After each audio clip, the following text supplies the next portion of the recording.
Hola a todos, en el video de hoy vamos a comentar un artículo del Dr. Spencer Weinreich que nos habla acerca del cambio de nombres durante el periodo de la Inquisición en Toledo de 1575 al año 1610.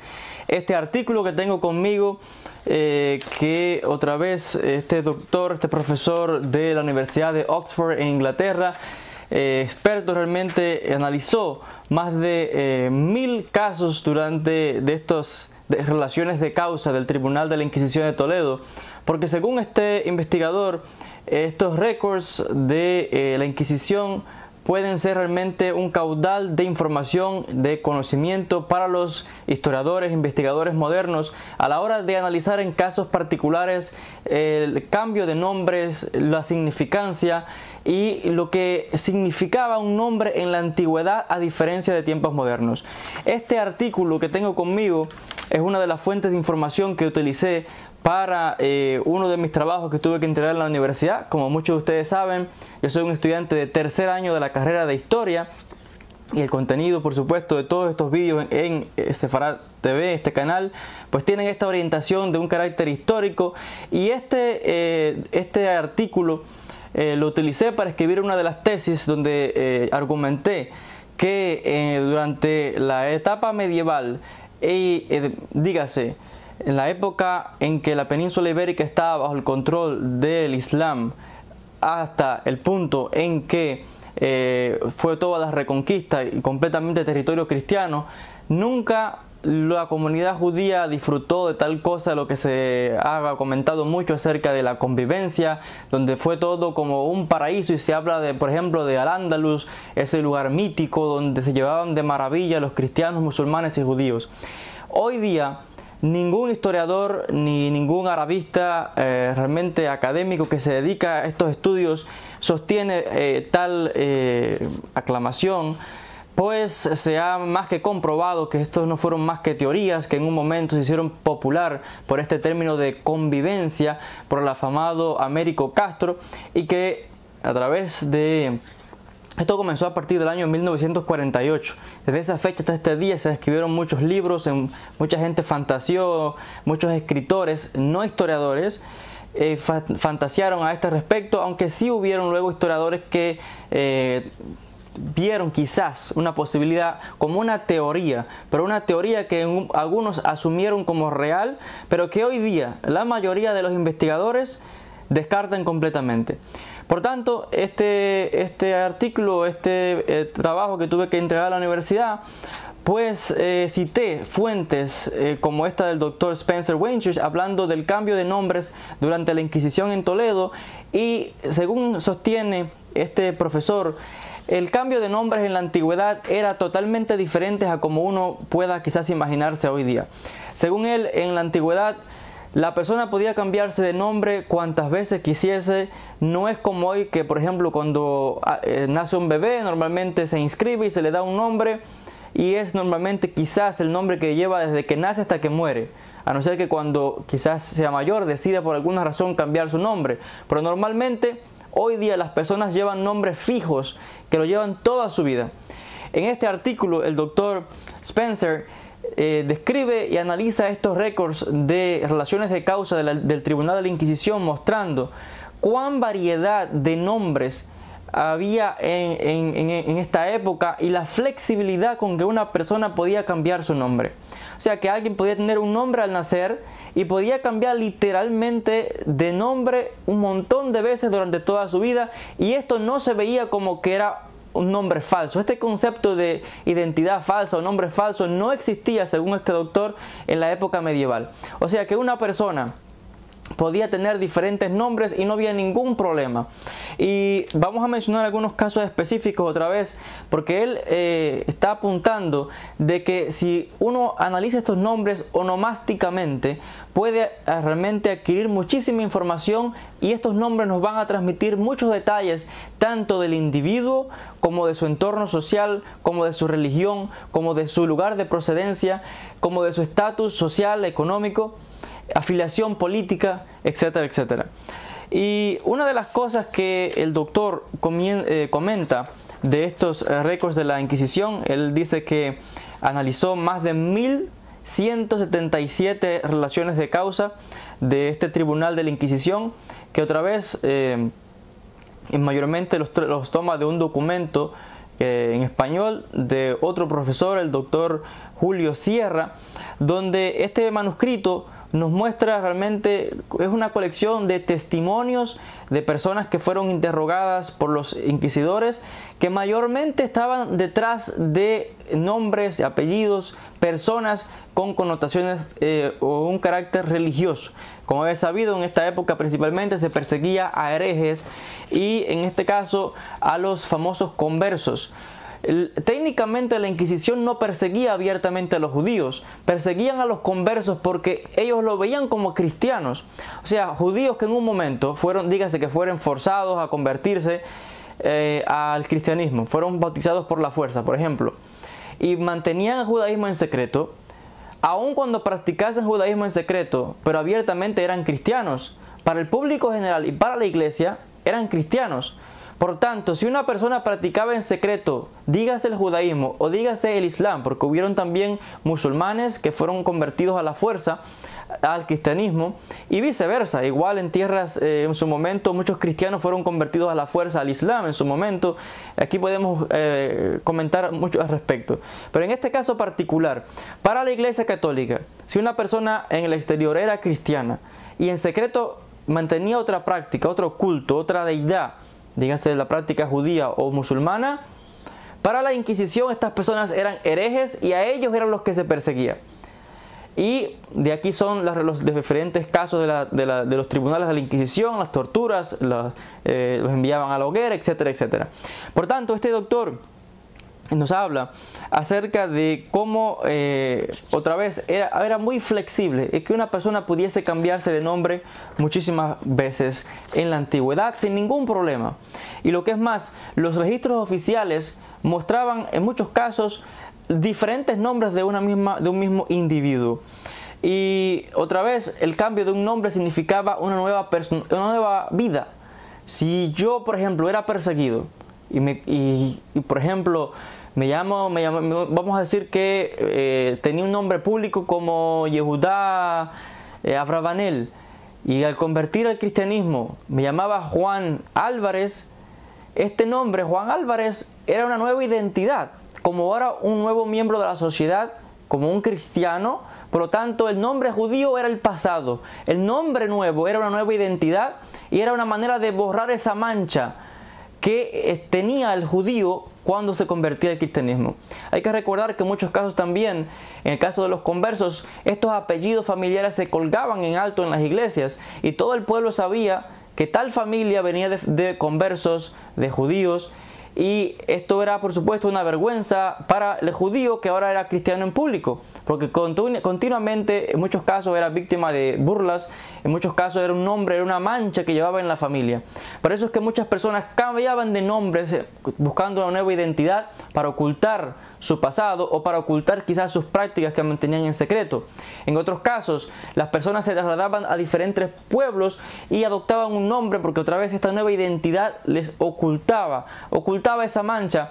Y en diferentes casos, cuando va a ocurrir en los diferentes movimientos que se conocen como limpieza de sangre, el adoptar un nuevo nombre era una manera de protección también para los judíos que estaban todavía en España en esta época, no habían podido marchar, se habían convertido por la fuerza o se habían convertido voluntariamente. Tenemos casos de personajes importantes, rabinos importantes de ciudades enteras que se convirtieron al cristianismo por voluntad propia.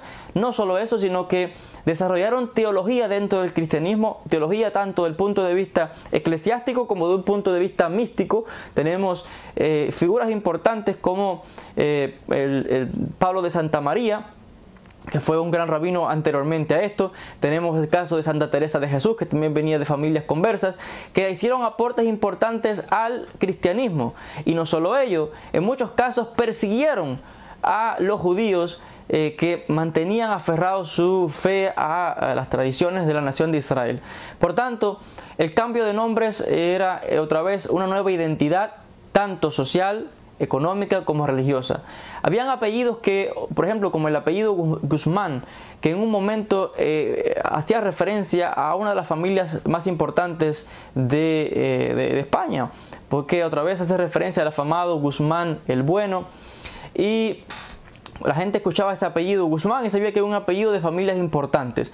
Pero vamos a tener que en su momento lo que entre comillas llamaban la plebe o las personas comunes van a comenzar a adoptar todo tipo de apellidos que ellos quisiesen adoptar, dígase apellidos de gentes importantes, de personas ricas, etcétera. Y aquí ya va a cambiar un poco, va a haber una transformación, porque ya el apellido no va a ser tanto un indicador de estatus social debido a este factor, porque tanto ricos o pobres van a tener un poco de libertad otra vez de escoger los apellidos que deseen. Y es la comparación que hace el doctor Weinreich en su artículo de la flexibilidad que había en la antigüedad de cambiar nombres, a diferencia de hoy día, donde un nombre queda fijo para una persona mayormente el tiempo de su vida.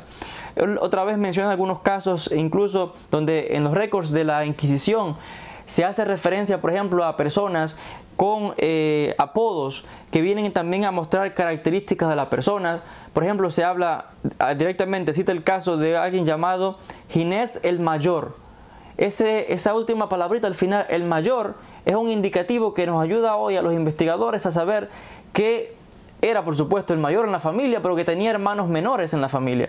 Algunos otros apodos, como por ejemplo, él menciona el caso de María López, que la llamaban la Zamorana, está diciendo que la persona viene de Zamora, o el Toledano viene de Toledo. En otros casos, por ejemplo, se cita el caso de Gonzalo el Gordo. Este apodo del Gordo, no solamente este nombre que lleva la persona, porque así está en el registro oficial, nos está indicando también características de la persona, físicas de la persona. Y ya hemos visto no solamente físicas, sino también de estatus social, religioso o incluso lugar de procedencia, como el caso de la Zamorana o el Toledano, etc. Y esto era la variedad también de apodos en nombres propios de las personas. Ahora, algo que también el doctor menciona en su artículo es que incluso había extranjeros que en su momento se trasladaron a España, la península ibérica, y de tener nombres, por ejemplo, nombres franceses o nombres ingleses, irlandeses, cambiaron sus nombres y tomaron nombres castellanizados para una mejor integración, para tener incluso más derechos y estar más integrado con la sociedad y tener derechos y libertades absolutas como ciudadanos ahora de España en este caso. Y era otro de los casos en que las personas podían cambiar los nombres. Hablando específicamente de nombres con carácter religioso, el doctor menciona en su artículo diferentes nombres que, por ejemplo, en el caso de los cristianos, normalmente los nombres cristianos estaban relacionados con figuras del Nuevo Testamento, personajes, por ejemplo, como el nombre de Jesús, Pedro, Juan. Estos eran los nombres que hacían referencia mayormente o que eran conocidos, nombres que llevaban los cristianos. También llevaban nombres de santos, patrones, etcétera, como Santa María de la Cruz, que mostraban su afiliación a su religión, a la cristiandad. En el caso de los judíos, el doctor menciona que mayormente los judíos llevaban nombres dígase hebreos y en otros casos árabes, arabizados, que en muchos casos eran nombres de patriarcas hebreos, de reyes, de profetas, como por ejemplo Abraham, Moisés, etc.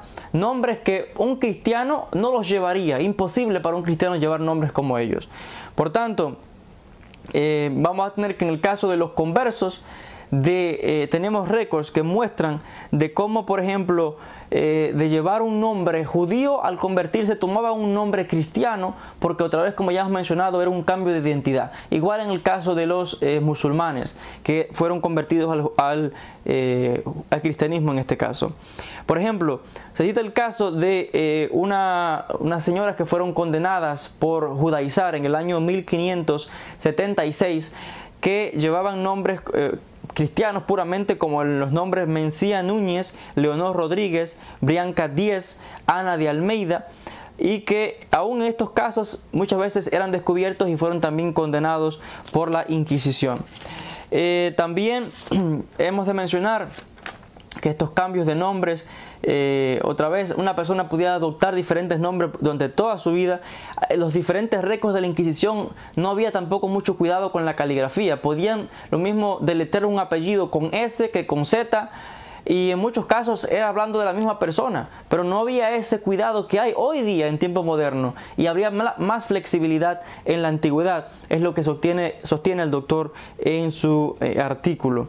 Por tanto, también como una persona, en el caso, por ejemplo, el padre podía pasar el apellido a su hijo, pero en muchos casos el padre podía llamarse Juan Martín y el hijo se podía llamar Pedro Almeida, apellidos totalmente diferentes. Y en el caso de una muchacha, igual, podía incluso llevar o los mismos apellidos o apellidos totalmente diferentes a cualquier miembro de su propia familia. Entonces estamos viendo que este cambio de nombres en la antigüedad se veía de lo más normal. Por tanto, no existía ese concepto a través de identidad falsa o nombre falso. Era de lo más común que una persona pudiese cambiar su nombre y legalmente no tenía ningún problema frente a las autoridades.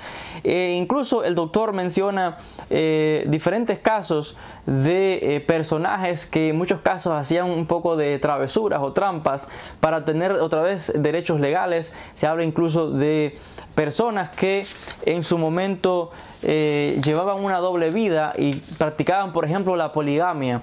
En tierras cristianas se prohibía, por supuesto, que la persona tuviese más, en el caso de un hombre, se prohibía que tuviese más de una esposa. Había ciertos cristianos que describe el doctor aquí en su artículo que eran un poco mujeriegos, y ¿qué hacían? En un pueblo se llamaban de una manera, pero en otro pueblo le decían a los de allí que tenían otro nombre, y allí se casaban como nuevo, con una nueva identidad, y tenían mujeres en diferentes pueblos, hasta que eran descubiertos, como se cita el caso de una persona aquí que fue condenada a 3 años de prisión precisamente por dedicarse a este tipo de engaños, y otra vez por practicar este tipo de poligamia, diferentes esposas, algo que era prohibido.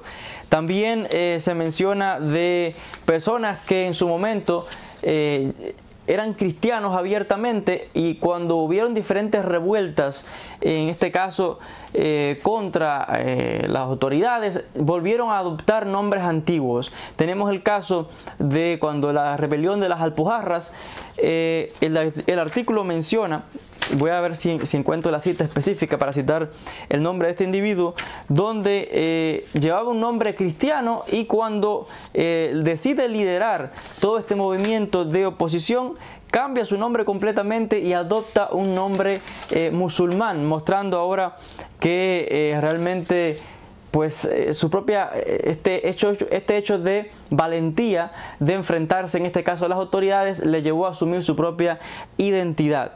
Se habla también, por ejemplo, cito directamente de algunas citas del récord de las relaciones de causa de la Inquisición. Dice, por ejemplo, Luis de la Isla, que entre los cristianos se conocía con tal nombre, y se conocía entre los judíos como Abraham Abzaradiel. Y es el hecho de que algunas personas frente a los cristianos, como ya mencioné, llevaban un nombre, pero cuando estaban con judíos llevaban otro. Y en muchos casos los padres daban a los hijos estos tipos de nombres en secretos. Se cita también el caso de diferentes mujeres musulmanas que abiertamente eran cristianas, habían sido convertidas quizás por la fuerza, y fueron en muchos casos las sorprendieron en secreto. Tenemos el caso de una señora que estaba haciendo salat, oración, y dándole a sus hijos nombres árabes, y fue realmente condenada también esta señora. Tenemos diferentes casos que como personajes cambiaban sus nombres, incluso porque el nombre va a ser identidad incluso del género. Se cita el caso de un individuo que le habían dado a nacer el nombre de Helena, y el récord nos dice que cambió su nombre por Heleno para mostrar su masculinidad. Entonces, son todos estos pequeños detalles que a veces parecen insignificantes, los que el doctor Spencer apunta en el artículo, que todos estos pequeños nombres, letras, nos dicen muchísimos detalles sobre las personas, sobre familias, sobre lugares de procedencia, afiliación, estatus social, carácter religioso, linajes.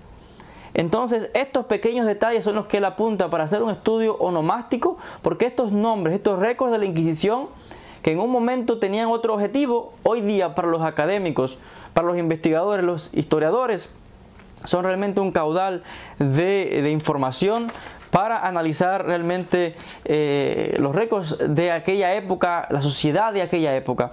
La persona del cual les hablé, que en su momento cambió el nombre, que se llamaba Hernando de Córdoba, fue el líder de la rebelión de las Alpujarras, y que cuando lideró la rebelión volvió a adoptar un nombre árabe y se daba a conocer como Aben Umayya.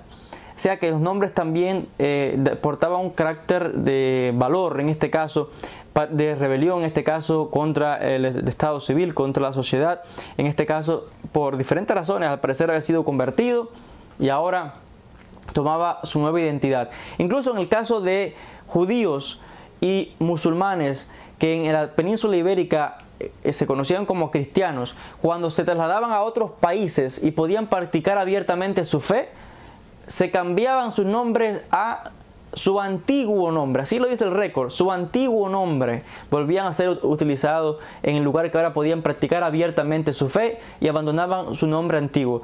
Este cambio de nombres continuamente, sostiene el doctor en el artículo, el doctor Spencer, que a veces llevaba a la persona a olvidar completamente cuál era su nombre real. Se cambiaban tantas veces el nombre, con tanta flexibilidad, que en muchos casos ni se sabía. Las familias le preguntaban cómo se llamaba tu abuelo, tu bisabuelo, y en muchos casos le conocían por diferentes nombres o un apodo, pero habían familias que no sabían ni siquiera cómo se llamaban los padres o los abuelos o los tíos, etc. Por esta flexibilidad, algo totalmente diferente al día de hoy, donde cada individuo automáticamente le dan un nombre al nacer, con una tarjeta de identidad, con un carnet, con un ID, con su foto al lado, y casi que es algo fijo. Mayormente es más riguroso los gobiernos actuales precisamente por este hecho, porque también en la antigüedad había individuos que se hacían pasar por otras personas. Por ejemplo, alguien podía ir a cualquier pueblo y usar mi nombre y se hacía pasar por mí y podía extorsionar y engañar a las personas. Tenemos el récord de un individuo llamado Francisco López Baltodano, que se hizo pasar por cura o algo así, y en un pueblo fue y empezó a recaudar impuestos, y la gente se creyó todo aquello, y el hombre se extorsionó no sé qué cantidad de suma de dinero porque se hizo pasar por otro individuo, quizás por un amigo, por alguien que conocía. Y la gente, en la antigüedad no había, como dicen, una foto que te podían identificar, ni había manera de saber realmente. Usted decía, me llamo de tal manera, y la gente se lo creía.